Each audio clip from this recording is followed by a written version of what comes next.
Hi friends, ఈరోజు తోడు కథనం గురించి తెలుసుకుందాం. నాన్న, మేము సినిమాకి వెళ్ళొస్తాం, తలుపులు వేసుకొని జాగ్రత్తగా ఉండండి. కూతురు జానకి మాటలకి అలాగే నన్నట్టు తలూపి వాళ్ళు వెళ్ళాక లోనికి వచ్చి సోఫాలో కూర్చుండిపోయిన పురుషోత్తం గారికి హాల్లో గోడపైనున్న ఫోటోలో నుండి భార్య సులోచన చూపులు జాలిగా తాకాయి. నన్ను ఇక్కడ ఒంటరిగా వదిలేసి నీ దారిన నువ్వు హాయిగా భగవంతుని దగ్గరికి చేరుకున్నావు. సులోచన, అదృష్టవంతురాలివి. నేను ఇలా ఎన్నాళ్ళ పాటు ఒంటరితనంతో కుమిలిపోవాలని రాశాడో ఆ విధాత నా నుదుట అన్నాడు కన్నీళ్లతో. అయ్యో, అంత మాట అనకండి, మీరు నిండు నూరేళ్లు జీవించాలి. గాబరాగా అంది ఫోటోలో నుండే భార్య సులోచన. ఎలా సులోచన? ఈ ఒంటరితనాన్ని భరించడం నా వల్ల కాదు. గట్టిగా 3 నిమిషాల పాటు ముక్కు మూసుకున్నానంటే శాశ్వత విముక్తి పొందవచ్చు. అలా అమంగళం పడకొద్దండి. రోజులన్నీ ఒకలా ఉండవు, శుభగడియలు రాకపోవు. మరణం అంచుల్లో ఉన్న నన్ను బతికించుకునేందుకు గాను వాలంటరీ రిటైర్మెంట్ తీసుకుని మరీ నన్ను కంటికి రెప్పలా చూసుకున్నారు. క్యాన్సర్ అడ్వాన్స్డ్ స్టేజీలో ఉందని, 4 మాసాలు మించి బతకనని డాక్టర్లు చెప్పిన తర్వాత కూడా ప్రేమతో కూడిన మీ సేవలతో నా ఆయుష్ను 3 ఏళ్ల పాటు పొడిగించిన మీలాంటి ఉత్తముడిని ఆ దేవుడు చల్లగా చూస్తాడండి. ఏమో సులోచన, నాకైతే అంతా ఆగమ్య గోచరంగా ఉంది. ఇలా ఇంకా ఎన్నాళ్ళో. పెద్దగా కాలింగ్ బెల్ శబ్దం అవడంతో ఉలిక్కిపడి లేచి తలుపులు తెరవగానే ఎదురుగా స్నేహితుడు నాగేశ్వరరావు కనిపించడంతో రారా నాగేశ్వరరావు అంటూ సంతోషంగా ఆహ్వానించాడు. సోఫాలో కూర్చుంటూ, ఇంట్లో ఎవరూ లేనట్టుంది పురుషోత్తం. మరి ఇందాక నేను కాలింగ్ బెల్ నొక్కబోతుంటే లోపల నుండి ఏవో మాటలు వినిపించాయేమిటి అని అడిగాడు నాగేశ్వరరావు. పిల్లల్ని తీసుకుని అమ్మాయి అల్లుడు కొద్ది క్షణాల క్రితమే సినిమాకి వెళ్ళారు. ఇంట్లో నేనొక్కడనే ఉండటంతో ఏదో పొద్దుబోక సులోచనతో నా గోడు వెళ్ళబోసుకుంటున్నాను అంటూ ఎదురుగా గోడపైనున్న భార్య ఫోటో వైపు చూపించాడు పురుషోత్తం. నువ్వు కూడా వాళ్ళతో కలిసి సినిమాకి వెళ్తే కాస్త కాలక్షేపం అయ్యేదిగా. చెల్లెమ్మ బతుకున్నప్పుడు వారానికో సినిమా చూసేవాడివి కదరా అంటూ స్నేహితుని పరిస్థితికి జాలిపడ్డాడు నాగేశ్వరరావు. వాళ్ళేదో సరదాగా బయటకు వెళ్తుంటే పానకంలో పుడకలాగా నేను వెళ్ళడం ఏం బాగుంటుంది లేరా నాగేశ్వర్. ముఖ్యంగా అల్లుడు ఇబ్బంది పడతాడేమో అనిపిస్తుంది నాకు. వాళ్ళు కూడా అది అర్థం చేసుకున్నారో ఏమో మరి. మొదట్లో 1కి 4 సార్లు నన్ను తమతో పాటు బయటికి రమ్మంటూ పిలిచేవాళ్ళు. ఈ మధ్యన అలా అడగడం మానేశారు. అయినా నా జీవితంలోని సరదాలు సంతోషాలు అన్నీ సులోచనతోనే వెళ్ళిపోయాయి. ఇక ఇక్కడ మిగిలింది దిక్కు ముక్కు లేని ఈ కట్టే అని నిర్వేదంగా అన్నాడు పురుషోత్తం. బాధపడకు పురుషోత్తం, నీ అవస్థని నేను అర్థం చేసుకోగలను. ఎందుకంటే నాది అదే పరిస్థితిగా. నా కొడుకు మంచివాడే అయినప్పటికీ వాడి ఇంట్లో ఉండడం నాకే మొహమాటంగా, ఏదో పరాయి ఇంట్లో ఉన్నట్టే ఉంటుంది. ఎంతైనా భార్య లేని లోటు ఎవరూ తీర్చలేనిది అన్నాడు నాగేశ్వరరావు. కాసేపు ఇద్దరు కష్టసుఖాలు మాట్లాడుకున్న తర్వాత నీ సలహా కావాలి పురుషోత్తం అన్నాడు నాగేశ్వరరావు. ఏ విషయంలో రా అన్నాడు. చెప్పేందుకు నాకే ఏదోలా ఉందిరా. భలే వాడివిలే, నా దగ్గర నీకు మొహమాటం దేనికిరా? అసలు విషయం ఏమిటో చెప్పు. నా కొడుకు బలవంతం పైన వారం రోజులకు ఒక పెళ్లి చూపులకు వెళ్ళాను. ఆవిడికి భర్త పోయి 5 ఏళ్ళు అవుతుందట. నాకంటే 5 ఏళ్ళు చిన్నది. పిల్లలు లేరు, బాదరా బందీలేవీ లేవు. ఆవిడని నేను పెళ్లి చేసుకుంటే బాగుంటుందని మా వాడి ఆలోచన. ఇలా చేస్తే నలుగురు ఏమనుకుంటారోనని నాకు మనసులో పీకుతోంది. ఇప్పటికే నేను పొరపాటున కాసింత బాగా తయారైతే చాలు, వెంటనే ముసలి వయసులో దసరా పండుగ అంటూ నా కోడలు నా మొహం ముందే సన్నాయి నొక్కులు నొక్కుతుంది. నా కొడుకు స్వతహాగా గుణవంతుడే అయినా భార్య మోజులో పడి నన్ను వదిలించుకునేందుకే ఇలా పథకం వేశాడా అన్న సందేహం కూడా కలుగుతోంది. కానీ నా రక్తాన్ని గురించి అలా తప్పుగా ఆలోచించేందుకు నా మనసే నాకు ఎదురు తిరుగుతోంది. నాకేం పాలుపోవడం లేదు పురుషోత్తం. నువ్వైతే అన్నీ ఆలోచించి ఏం చేస్తే బాగుంటుందో చెబుతావని ఇలా వచ్చాను అంటున్న స్నేహితుడు భుజం మీద ఆప్యాయంగా తట్టాడు పురుషోత్తం. నాగేశ్వర్, మిగతా విషయాలన్నీ పక్కన పెట్టి నేను అడిగే 3 ప్రశ్నలకి నిజాయితీగా సమాధానం చెబుతావా అంటున్న స్నేహితుని మాటలకి తప్పకుండా చెబుతాను అన్నట్టుగా తలూపాడు నాగేశ్వరరావు. అయితే విను. మొదటది, నీ చుట్టూరా ఎంతమంది ఉన్నా నువ్వు ఒంటరిగా ఫీల్ అవుతున్నావా? 2, నీ కొడుకు కోడలు నీ కళ్ళ ముందు సరదాగా తిరుగుతుంటే అయ్యో నా భార్య బతుకుంటే నేను అలా హాయిగా జీవితాన్ని ఎంజాయ్ చేసేవాడిని కదా అని నీకు ఈ మధ్యన తరచుగా అనిపిస్తోందా? ఇక ఆఖరిది, 3వది, అతి ముఖ్యమైనది ఏమిటంటే పెళ్లి చూపుల్లో ఆవిడను చూసి ఆవిడతో మాట్లాడిన తర్వాత ఆమెతో నీ జీవితం ముడిపడితే బాగుంటుందని, జీవితాంతం ఆమెతో కలిసి ఆనందంగా గడపగలవని నీకు అనిపించిందా? ఈ ప్రశ్నలన్నిటికీ అవును అనేదే నీ సమాధానమైతే నువ్వు ఇంకేమీ ఆలోచించడం అవసరం లేదు. ముఖ్యంగా సమాజం ఏమనుకుంటుందోనన్న భావనని నీ మనసులో నుంచి తుడిచేసేయి. ప్రస్తుతానికి నీ వయసు కేవలం 55. అంటే నీకు ఇంకా ఉద్యోగ విరమణ వయసే దాటలేదు. ఈ మధ్యకాలంలో మనిషి ఆయుర్దాయం బాగా పెరిగింది కాబట్టి ఆ లెక్కన నువ్వు అధమపక్షం 70-75 ఏళ్ళు బతుకుతావు అనుకుంటే మరో 15-25 ఏళ్ళ నీ ఆనందాన్ని ఎవరికోసమో వదులుకోవడం అవివేకం. నీ జీవితంలోకి రెండో ఆమనిలా రాబోయే స్త్రీ సాహచర్యంలో లభించే శాంతి సౌఖ్యాలతో నీకు మరింత ఎక్కువ ఆయుష్ని ఇచ్చి నీ ద్వారా మరింత మంది విద్యార్థులని లెక్కల్లో మెరికెల్లా తయారు చేసే సమాజానికి అందించాలన్నదే ఆ భగవంతుని సంకల్పమై ఉండొచ్చునని నాకు అనిపిస్తుంది. స్నేహితుని మాటలని శ్రద్ధగా వింటున్నాడు నాగేశ్వరరావు.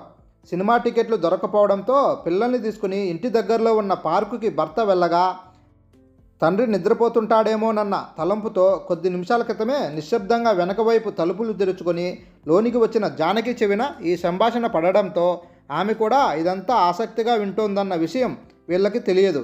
ఇకపోతే నీ కొడుకు విషయానికి వస్తే నీ మనసు నీతో ఏం చెబుతుందో అదే సత్యం నాగేశ్వర్.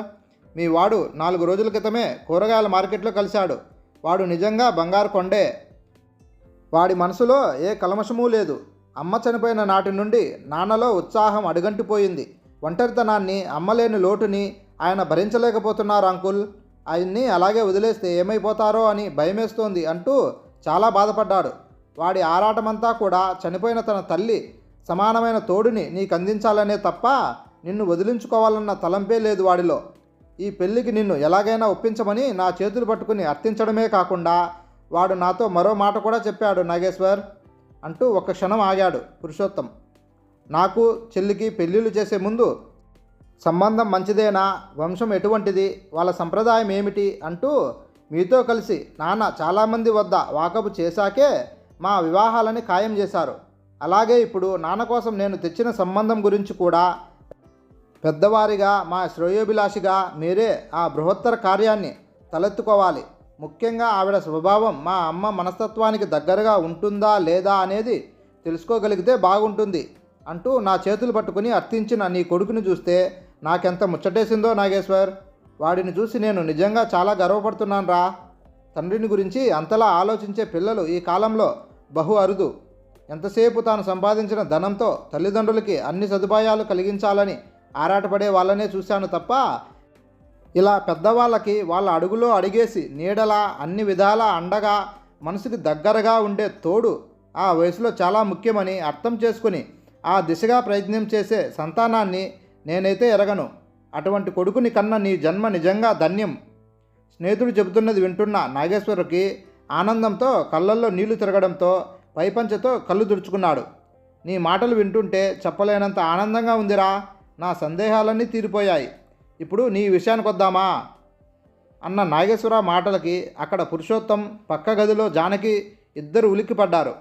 కంగారు పడకురా, నేను ఇక్కడికి వచ్చే ముందే ఒక విషయాన్ని మా అమ్మాయి పావని నా చెవిలో ఊది మర్చిపోకుండా నీకు చెప్పమంది. అసలు విషయం ఏమిటో తెలియక అయోమయంగా స్నేహితుని వైపు చూశాడు పురుషోత్తం. మరేం లేదురా, నీకు తెలుసుగా మనతో కలిసి 7వ తరగతి దాకా చదువుకున్న పార్వతికి 8 ఏళ్ల క్రితం భర్త పోయాక ఈ ఊర్లోనే మా అమ్మాయి ఇంటికి దగ్గరలోనే ఉన్న దాని కొడుకు పంచనే చేరింది. గుళ్ళోనో మార్కెట్లోనో కలిసినప్పుడల్లా అది తన కష్టాలని పావనితో పంచుకుంటుంది. నీకు గుర్తుందా, మనం బల్లో చదువుకునే వయసు నుండి పార్వతికి నువ్వంటే చాలా ఇష్టం. కాకపోతే మీ మామయ్య కూతురైన సులోచనకి నీకు చిన్నప్పుడే సంబంధం ఖాయమైందని, సులోచన అంటే నీకు పంచ ప్రాణాలని తెలుసు కాబట్టి తన ప్రేమని నీ ముందు అది ఎన్నడూ వ్యక్తం చేయలేదు. మొన్న పావనితో కలిసి మా ఇంటికి వచ్చింది. దాని మాటలను బట్టి తన మనసులోని నీ స్థానం ఇప్పటికీ చెక్కు చెదరలేదనిపించింది. నువ్వు కనుక పెద్ద మనసుతో పార్వతిని వివాహం చేసుకుంటే దాన్ని కష్టాల గుండం నుండి తప్పించి కొత్త జీవితాన్ని ప్రసాదించిన వాడివి అవుతావు.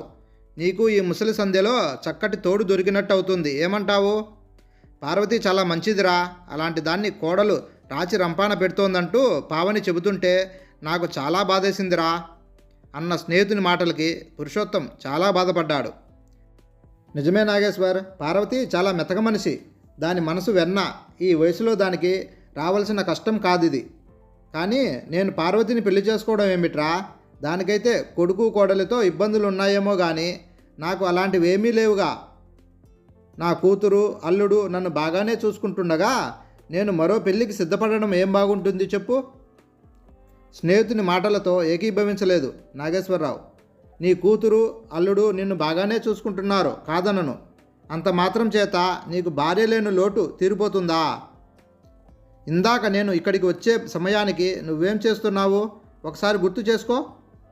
చనిపోయిన నీ భార్యని ఎదురుగా ఉన్నట్టుగా ఊహించుకుంటూ ఆమె ఫోటోతో మాట్లాడుతూ కూర్చున్నావంటే ఏమిటి దాని అర్థం? ఒంటరితనంతో బాధపడుతున్నావనేగా. అదే నీకు తోడుగా సులోచన స్థానంలో మరో స్త్రీ వచ్చుంటే ఈ పాటికి ఆమెతో కలిసి సరదాగా ఏ సినిమాకో పార్కుకో వెళ్ళుండేవాడివి, కాదంటావా? స్నేహితుని ప్రశ్నకి కాదని చెప్పలేక పురుషోత్తం చేతులు నలుపుకుంటుంటే పక్క గదిలో ఉన్న జానకి ఆలోచనలో పడింది. నిజమే, అమ్మ బతికుండగా నాన్న ఎప్పుడు అమ్మనే అంటిపెట్టుకుని ఉండేవాడు. ఎక్కడికి వెళ్ళినా అమ్మా నాన్న కలిసే వెళ్ళేవాళ్ళు. సరదాగా ఒకరిపై ఒకరు జోకులేసుకుంటూ వాళ్ళిద్దరూ ఎప్పుడూ జంటగా తిరిగేవాళ్ళు. ఇప్పుడు అటువంటి చక్కటి తోడు లేకపోవడం నాన్నకు నిజంగా పెద్ద లోటే. ఎందుకో మరి ఇంతకాలం నాకు ఈ ఆలోచన తట్టనే లేదు. ఆలస్యం అమృతం విషం అనుకుంటూ ఒక దృఢ నిశ్చయంతో గబగబా చెప్పులు వేసుకుని బయటకు నడిచింది జానకి. అడగకుండానే అన్నీ అమర్చిపెట్టిన నాన్నకి ఈ వయసులో అవసరమైన తోడుని అందించే అవకాశాన్నిచ్చిన భగవంతునికి అంజలి ఘటిస్తూ తనలో ఈ వేళ ఈ తలంపుని కలగజేసిన నాగేశ్వరరావుకి మనసులోనే ధన్యవాదాలు తెలుపుకుంటూ పావని ఇంటికి బయలుదేరిన జానకి మనోఫలకం మీద పార్వతీ పిన్ని చేతిలో చేయి వేసి హుషారుగా నడుస్తున్న తండ్రి రూపమే మెదులుతుంటే ద్విగుణీకృతమైన ఉత్సాహంతో ఆమె అడుగులు వడివడిగా ముందుకు సాగాయి. పార్వతీ పిన్ని కొడుకు కోడల్ని ఎంతో కష్టపడి ఒప్పించి పార్వతీ పిన్నిని తన తండ్రి పురుషోత్తంని ఒకటి చేసింది జానకి. పురుషోత్తంకి భార్య లేని లోటు మాత్రమే కాదు, జానకికి తల్లి లేని లోటు కూడా తీరిపోయింది. పురుషోత్తం ఒంటరితనానికి సెండాప్ ఇచ్చేసి ఆనందంగా హుషారుగా రోజులు వెల్లదీస్తున్నాడు.